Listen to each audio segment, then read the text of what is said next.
Hello everyone and welcome back to my channel. So it's been a little while since we've done a lattes in literature, and I thought we would sit down in this lovely little outdoor seating area and catch up on what I've been reading.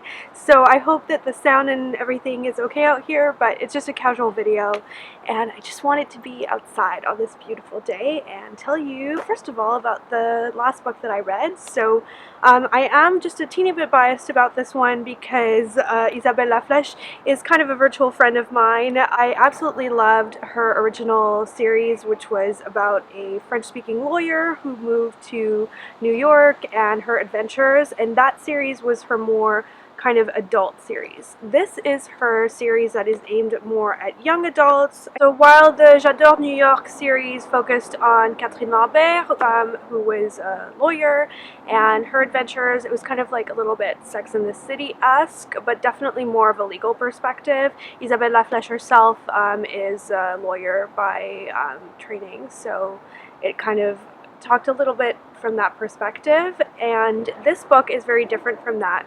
I think it's a really current idea. So it's from the perspective of a character called Clémentine, who moves to New York as well from Paris to study at Parsons. It's a very easy, quick read. I got through it in just a couple of days. And if you're looking for just like a fun book that feels really current because it's from a blogger's perspective and everything she encounters, including the joys and tribulations that come with online blogging, online abuse, all of those issues are really well handled in a lighthearted way. So I thought it was just really well written. What I especially liked about it was how fiery and energetic Clémentine came across. So while I did really like the original J'adore New York series, found that Clémentine had a certain energy that jumps off the page that Catherine in the original books, for me as a reader, it didn't quite have as much, and so for that reason I really enjoyed it. And even though it was geared towards a younger audience, I still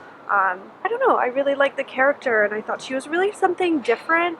Her perspective is that she's trying to blog in a really inclusive way and make the fashion world a little bit more inclusive. So like I said, it's very kind of topical and current while being lighthearted. If you're looking for just a lovely beach read that's really current, topical, well written, I would really recommend this one. To switch gears a little bit, I read a book by Chloe Benjamin called The Immortalist, which has been receiving quite a lot of hype in the kind of novel circles, getting a lot of buzz, and it's definitely an interesting novel. It focuses on 4 siblings who decide to go to a psychic and find out how old they will be when they die. That is her specialty, and so they all do this, and they don't tell each other what their fate is after that fateful day, and it's all about how that knowledge continuously affects their life, whether or not the prediction is seen as true or not true. It affects them in so many different ways. It affects their relationships with each other, and it's very interesting how insidious that is in the storyline. I thought it was a really fascinating idea how small choices like that and knowledge that you wouldn't otherwise have can have very negative repercussions on your life. It was definitely a darker novel though, so I definitely would not say that The Immortalist is a light read. It is a fast-paced read in that all of the characters are very compelling. Sometimes I felt like it was being a little bit deliberately dark. So not in a forced kind of way, it was still very thoughtful. It dealt with some difficult topics, like one of the characters is suicidal, another one goes through a lot of trauma, so definitely be mindful of that before picking it up. But if you're looking for a read that is a little bit more challenging but still fast-paced, I think it really achieved that balance really, really well. I thought the novel dealt particularly well with the topic of grief in a really thoughtful way that makes you feel like the author and the characters have all experienced it in their unique ways, but ways that are very authentic. What felt a little bit less authentic for me was the third part of the book. So there are 4 siblings. There's Simon, Clara. They are really colorful characters that experience extreme darkness and trauma, and so those are difficult parts of the book, but equally I felt that they were both very appealing characters. You want to read from their perspective, however much that may be dark. The third part of the book with Daniel felt a little bit less authentic for me. Somehow his character wasn't quite as real as the other 2, and perhaps that's really a by comparison kind of issue. I do wonder whether the book may have been even better had she mixed up the perspectives of the characters throughout. So over time you jump from one character to the other, so it's very linear progression, which definitely doesn't build as much suspense as if you had jumped between the different perspectives over the years. So that's just my thoughts about the book, but it's very well written still and very, very enjoyable, and like I said, like quite a challenging read in a good way. Isn't this mug fun, by the way? It kind of matches my lipstick. It's from Anthropology, so I'll link it or something similar if I can find it down below. I always get so many questions in these videos as to where I get my mugs from, and it's almost always Anthropology. I think they have the best mugs by far. So we're going to jump back into something that's really light. Again, definitely more on the young adult side of things. I have to say, I think I've been gravitating more towards those types of books just because my life recently has been a little bit heavy, so I've just been looking for easy reads just to read before I fall asleep at night, leave the stress of the day behind. So what I did is I went back into infancy and I decided to read a new book from a well-loved author of mine that just came out. So this is by Tamora Pierce. She was probably my favorite author even before I discovered Harry Potter.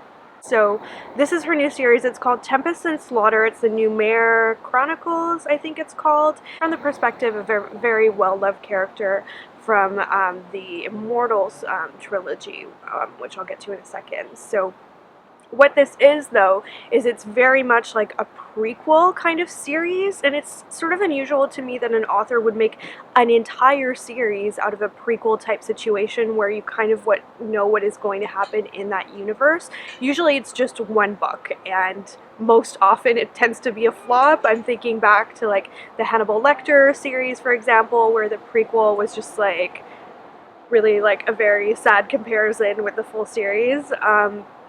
But it's not always the case, so I was willing to give it a try, and I really liked that character in the Immortals trilogy, so I was excited to see his perspective. I have to say, as much as I love Tamora Pierce, it was not a success in my eyes. I think it tried way too hard to be the new Harry Potter series. If you like Harry Potter, though, maybe you will enjoy this. I mean, there's a lot of the story that is quite reminiscent of that to me. So it's a school for mages, the way the school is organized and the way he makes friends and even their dining hall, all of that to me is like very Harry Potter-esque.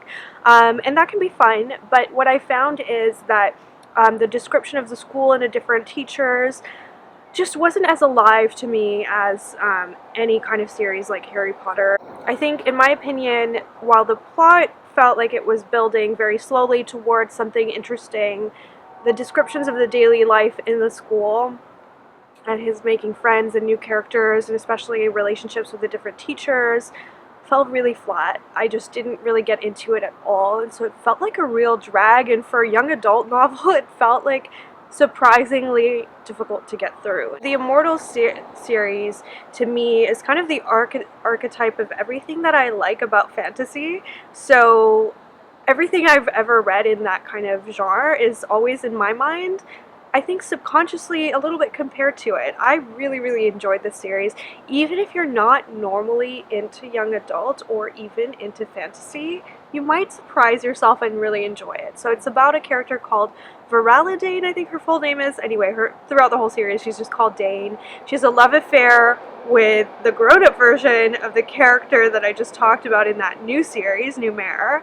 And I have to say, I read this book when I was like, around 12 or 13, maybe even a little bit younger, and at the time it felt really racy because he's like an older guy, and I don't know, it felt really like interesting to me at that time. I know that's so strange, but anyway, I hadn't read a lot of or any romance at that age, and I thought it was just depicted so well. It was so romantic, and the whole storyline has a kind of romanticism to it because the plot is essentially that she is able to communicate with animals. So it's the whole like speaks to horses kind of thing, which I know probably sounds so corny and so cliche, but keep in mind, Tamora Pierce is the OG who wrote all of these series. This, the first book in the series, I think, was published in 1992. If you enjoy the Immortals trilogy, then you might also really enjoy the Song of the Lioness Quartet, which is about Alana. She's kind of like a knight in training. It's even more filled with action, I think, than the Dane series is. I really like the Immortals series. Anyway, I don't think I'm going to go and reread the Song of the Lioness Quartet, at least not anytime soon, but I've been really enjoying rereading the Immortals book 1, and I think I'm likely to go back and read the second and third ones as well. For me, it's very nostalgic, so maybe some of you read it as well when you were younger, and I think in times of change in life, it's always nice to revisit what feels like a personal classic, so something really nostalgic that you really enjoyed when you were young. And then next is A Court of Thorns and Roses. This is by Sarah Moss. It is so hot right now. I feel like this book is also very much aimed at young adults, but most of the readership that I've seen talking about it online are my age. So it's one of those books that has kind of captured the imagination of the 20-something, 30-something crowd, very much like Twilight sort of thing. If you like those kind of books, you'll probably like this one as well. So A Court of Thorns and Roses is very much built on, I think, fables and those sorts of stories. Definitely got a lot of recognizable elements from fairy tales as well. The idea of fairies and the relationship between mortals and immortals, all of that. It feels very much like it borrows a lot of elements from stories like Beauty and the Beast. Throughout, I can kind of see that being referenced, and it's kind of like a twist on that. So if you're into those sorts of movies, you know, there's so many movies out there that are a twist on the Cinderella story or the Beauty and the Beast stories, so many reinterpretations and reimaginations. This book is kind of in that vein. So popular that it's now referred to online as the ACOTAR series. I've only read the first one. I was definitely very curious about it after seeing so much hype online, and I'm sure that some of you guys will already have read it, and so you can correct my pronunciation. The protagonist's name is Feyre. It's very hard to say. It's Feyre. I don't know why I struggle with it so much. But essentially the story is that she kills an animal in the woods who turns out to be human and then gets in a lot of trouble for it and essentially has to pay for her crime by serving time in a castle. I really liked the character description, especially for the protagonist, how she's feisty throughout, and even though she has a lot of love for her family, and that is depicted in like quite a detailed way, I thought it was interesting how she has a certain clarity about that love not being returned, and for fairy tale, I thought that was a nice twist, and the way that it's sort of depicted is not like a black and white sort of thing. They're not evil, they're not really good either, they're somewhere in between. They kind of get redeemed in the end, and it's a little subtle, and I really enjoyed that. She's kind of torn between several guys, but it's a very lush description. So I think if I can compare it to Tamora Pierce's Numenera Chronicles, while I felt like in that book the description of the atmosphere was kind of weak, for Court of Thorns and Roses, I think that's actually the best part. The description of the castle and the minor characters and the grounds and some of the evil creatures that lurk there, all of that to me is what really made the book. I feel like her connection with her love interest is what was a little bit weak. I didn't really feel that kind of like Edward Bella kind of level connection and dreaminess there. It just never really happened for me as a reader. I didn't really get into that. I didn't really feel like I was rooting for them that much. And that said, I think that actually might be a reason for me to keep reading the series, because I think there are some competing love interests that get introduced throughout, and so I think actually I might get more into it as the series goes on. So this one is so hard for me not to give away, so I'm just going to read you some little excerpts that managed to dodge giving away the plot twist. So it's called The Wife Between Us. It's co-written by Greer Hendricks and Sarah Pekanen. It is so good. If you like a good domestic thriller, you have got to read this one. The twist is really unexpected. I did not get the main twist. So there's a twist that happens around halfway through, maybe a little earlier, and there's a twist at the end. The twist at the end I got, and I felt like it was a little predictable. It doesn't matter because by that point the book has kind of taken you on like such a good ride. It just was so good. This book will never be able to be made into a movie, I don't think. I don't really see how they would be able to do it, but just with the way it's written and how the suspense builds and how the characters are manipulating you with every page and every word is really quite impressive for a domestic thriller. I thought it was really, really well written. So here's the description. An angry ex-wife is stalking a young, innocent fiancé who is a carbon copy of her former self, or so it seems. The fun is in trying to figure it out. We didn't. Easy to read, smoothly put together. It's definitely a page turner. It's very twisty, very easy to read, very quick read. If you're into like Gone Girl type books and you just are always looking for something that's going to knock your socks off, this one might just do that. If you enjoyed Gone Girl by Gillian Flynn, she wrote 2 other novels. They're not as well known, but I feel like a lot of people have read them by now. There's Dark Places, which was adapted to a movie starring the lady from Mad Men and Charlize Theron, and it was absolutely terrible. The book was really good. However, I really liked Sharp Objects even better. It might be in the top 5 most chilling books I have ever read. So if you have nightmares or you're kind of easily triggered by violence, I would say maybe don't read it. But if you like Gone Girl and you like a good, really shocking domestic thriller, then definitely do read it. And I think now is the perfect time to read it. I wanted to mention it in this video, kind of re-mention it, because it's going to be adapted into a series, and I think it's going to be done fairly well this time around. It feels like they're taking it a little bit more seriously than they did with Dark Places. You can watch the trailer if you like. I would skip that. Go read the book. It's a quick read, such a page turner. That one's going to keep you up at night for sure. And it's going to be starring Amy Adams and Patricia Clarkson, and I think it's going to be good. I have a good feeling about it. So I think it's fun to read the book before you see the series. So I thought I would issue a gentle reminder of that now this summer would be the perfect time to read that. So please, please, please leave me your recommendations for books that you've enjoyed in the comments down below. Anything lighthearted, but I would also like read 1 or 2 slightly more serious novels this summer. I feel like sometimes it's nice to sandwich books. So I read The Immortalist, then I went back and read something lighter, and you know, can kind of alternate between that. So I went from The Immortalist over to Isabel's new book, and now I'm not sure, I might read something a little bit more serious again. Thank you so much for watching this installment of Lattes in Literature. I know it's not for everybody, but I still really enjoy making this series, so if you like it too, then make sure you give it a thumbs up and leave me a comment so I know that I should still talk about what I read and you're not bored yet.